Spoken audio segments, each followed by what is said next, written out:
আমি যদি আমার ফিগারটাই না দেখাতে পারি তাহলে তো এটা কেমন না, এত কষ্ট করে লাভ কি। সেলিব্রিটি ক্রিকেট চ্যাম্পিয়ন্স ট্রফি 2025-এ অংশ নেওয়া নিয়ে বিতর্কে জড়ালেন কয়েকজন মডেল ও অভিনেত্রী। অশ্লীলতার অভিযোগ তুলে বাংলাদেশ সুপ্রিম কোর্টের আইনজীবী মোহাম্মদ জাকির হোসেন মোট 6 জন মডেল, অভিনেত্রী এবং 3 নির্মাতার নামে লিগ্যাল নোটিশ পাঠিয়েছেন, যাদের মধ্যে রয়েছেন মারিয়া মিম, সিনথিয়া ইয়াসমিন, কেয়া পায়েল, মারুফা আক্তার জামান, শাম্মী ইসলাম নীলা এবং আলিশা। এই ঘটনায় তীব্র প্রতিক্রিয়া জানিয়েছেন মডেল ও অভিনেত্রী মারিয়া মিম। তার অভিযোগ, আইনজীবী জাকির হোসেন কেবল ভাইরাল হওয়ার উদ্দেশ্যেই এমন পদক্ষেপ নিয়েছেন। মিম বলেন, আমি প্র্যাকটিসে কি পরব সেটা একান্তই আমার ব্যক্তিগত পছন্দ। মাঠে তো আমি ঠিকই জার্সি পরেই গেছি।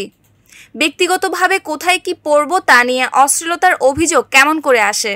নিজেকে নির্দোষ দাবি করে তিনি আরও বলেন, আমাদের কোনো ভুল ছিল না। যদি মামলা করতেই হয় তাহলে মিডিয়ার বিরুদ্ধে করুন, আমাদের তো কিছুই করার ছিল না।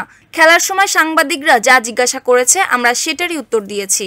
তাকে নিয়ে ছড়ানো ভিডিও ও অভিযোগকে মানহানিকর আখ্যা দিয়ে মারিয়া বলেন, এই ঘটনার পর পুরনো কিছু ভিডিও নতুন করে ভাইরাল হয়েছে, এতে আমার সম্মানহানি হয়েছে, তাই আমি ওই আইনজীবীর বিরুদ্ধে মানহানির মামলা করব। তিনি আরও বলেন, যেসব ভিডিওকে কেন্দ্র করে অশ্লীলতার অভিযোগ তোলা হচ্ছে সেগুলো মূলত ম্যাচ শুরুর আগের ওয়ার্ম আপ মুহূর্ত। কেউ তা মোবাইলে ধারণ করে ছড়িয়েছে, কিন্তু আইনজীবী যেভাবে বিষয়টি উপস্থাপন করেছেন তা আমার ভাবমূর্তির ক্ষতি করেছে।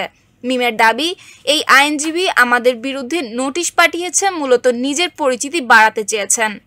খেলা শেষ হওয়ার পর তিনি এসব বিষয় সামনে আনছেন। আমার মনে হয় তার কোনো কাজ নেই বলেই এই ধরনের কাজ করেছেন। নিউজ ডেস্ক, সুপ্তি রায়, ভোরের আকাশ।